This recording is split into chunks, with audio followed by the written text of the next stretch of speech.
तो सचिन पायलट तो बड़े उम्मीदवार हैं, लेकिन बार बार उनको हाईकमांड ने जिस तरह से धोखा दिया, कह सकते हैं कि बार बार कहा जाता अब बस अगले महीने बनाया जाएगा, अगली बार बनाया जाएगा, अभी कुछ महीने और इंतजार करो, अभी इसका इंतजार करो।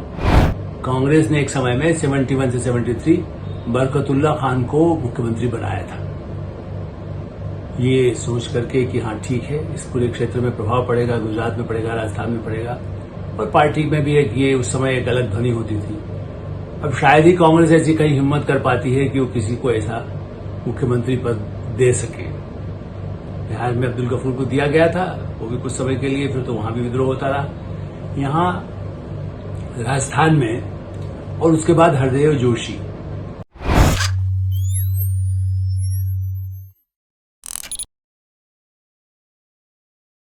नमस्कार, मैं हूं आलोक मेहता। HSI में आपका स्वागत है। राजस्थान के रेगिस्तान में हरियाली और राजनीति में खुशहाली का चक्कर। राजस्थान, रंगीला राजस्थान या रेगिस्तानी राजस्थान।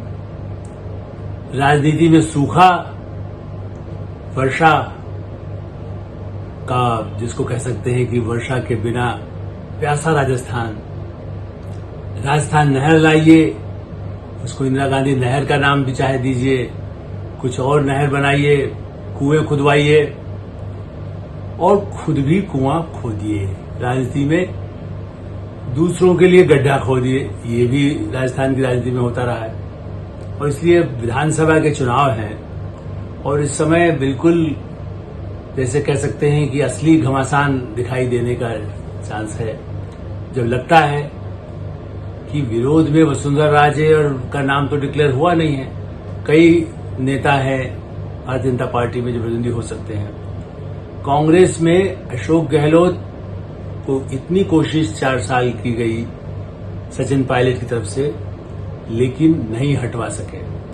तो सचिन पायलट तो बड़े उम्मीदवार हैं, लेकिन बार बार उनको हाईकमांड ने जिस तरह से धोखा दिया, कह सकते हैं कि बार बार कहा जाता अब बस अगले महीने बनाया जाएगा, अगली बार बनाया जाएगा, अभी कुछ महीने और इंतजार करो, अभी इसका इंतजार करो।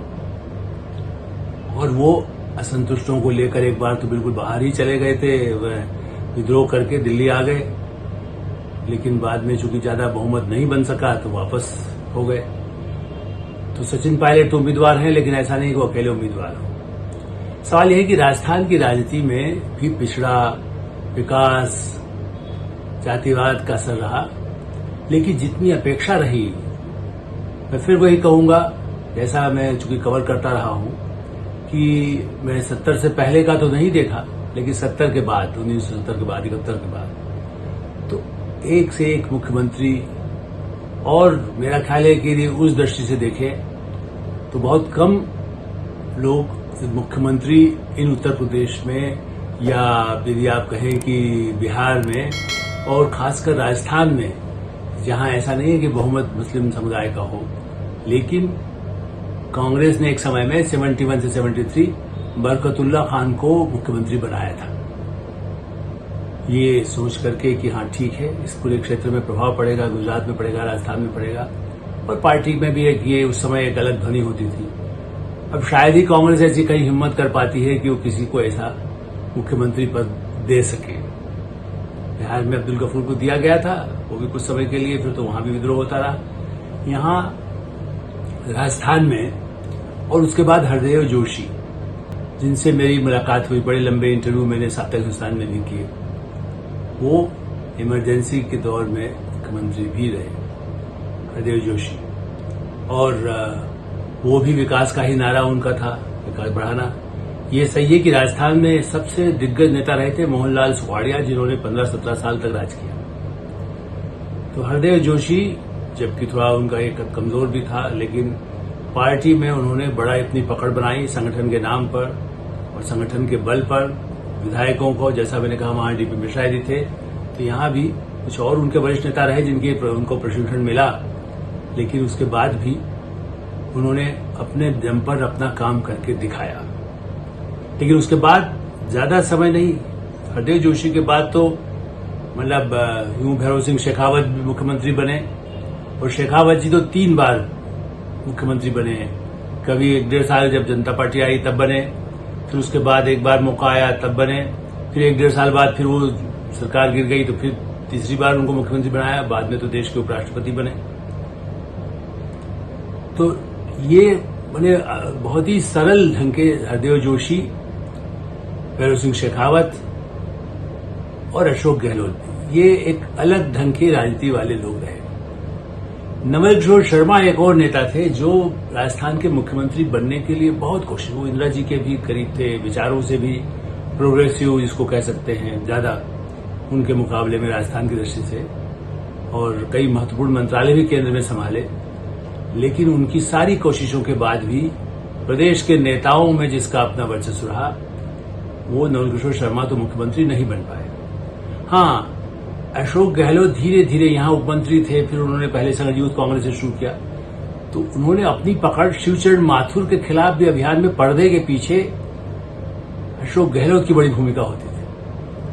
और अशोक गहलोत को हटाने के लिए सचिन पायलट तो बाद में आए, पहले कार्यकाल में गिरिजा व्यास जो उनकी पार्टी की प्रदेश के अध्यक्ष थी, वही उनके खिलाफ अभियान चलाती थी। जैसे हरियाणा में हुड्डा, भूपेंद्र सिंह हुड्डा के खिलाफ शैलजा, वो प्रदेश की नेता है, आज भी उनको कई जगह इंचार्ज बनाया गया है, लेकिन वो हुड्डा के खिलाफ निरंतर वही सबसे ज्यादा अभियान चलाती थी और विरोधी पार्टी शायद उतना नहीं चलाती। ऐसे ही राजस्थान में था।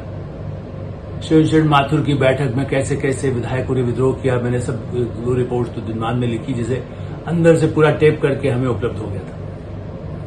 वीडियो रिकॉर्डिंग तो नहीं, लेकिन उस समय ऑडियो रिकॉर्डिंग होती थी। तो शब्दशः हमने छापा कि कैसे लोग शिवचरण माथुर से नाराज हैं। वो प्रशासक बड़ा शांत किस्म के आदमी थे, लेकिन आरोप बहुत उन पर लगे और इसलिए उनके लिए संकट खड़े होते रहे। और इसीलिए बीच में जगन्नाथ पहाड़िया जो दलित, ये प्रयोग तो दिलचस्प हुए हैं राजस्थान में कि उनको जहां भी इस तरह की राजनीति होती है, आज कहा जाता है, लेकिन जगन्नाथ पहाड़िया बने, वो पहले केंद्र में भी मुख्यमंत्री थे, लेकिन बाद में उनको राजस्थान की बागडोर मिली। लेकिन अंततोगत्वा अशोक गहलोत ऐसे मुख्यमंत्री हैं जिन्होंने लंबे अरसे तक राज किया है। आरोप आए, निजी आरोप बहुत अधिक नहीं आए, बेटे को लेकर जरूर आरोप आए। पहले अशोक गहलोत या उनकी पत्नी पर कभी ज्यादा आरोप व्यक्तिगत सामने नहीं आ पाए थे, लेकिन 2 कार्यकाल हो, तीसरा कार्यकाल हो, मतलब जैसे ऐसा लगता है कि कहां कब कितना मौका मिल सकता है। और एक बार तो जो महेश जोशी, जो विधानसभा के अध्यक्ष है इस समय, इससे पहले के चुनाव में लगभग तय था कि वही मुख्यमंत्री होंगे, अशोक गहलोत नहीं होंगे। लेकिन दिलचस्प बात यह थी कि वो स्वयं 1 वोट से हार गए और इसलिए महेश जोशी मुख्यमंत्री नहीं बन पाए। जैसा मैंने कहा नवल किशोर शर्मा नहीं बने थे, ऐसे नहीं। अभी भी महेश जोशी, जो कि कभी राहुल गांधी के भी ग्रामीण विकास मंत्री जब केंद्र में रहे, तो राहुल से बड़ी नजदीकी बढ़ाई थी, वो बन सकेंगे कि नहीं बन सकेंगे, डिपेंड करता है कि भारतीय जनता पार्टी जो प्रधानमंत्री नरेंद्र मोदी के बल पर झंडा खड़ा कर रही है, और उनके पास कई उम्मीदवार हैं मुख्यमंत्री पद के लिए भी, जो अपने अपने क्षेत्र में यदि जलवा दिखाते हैं, तो पता नहीं किसका सपना पूरा होगा।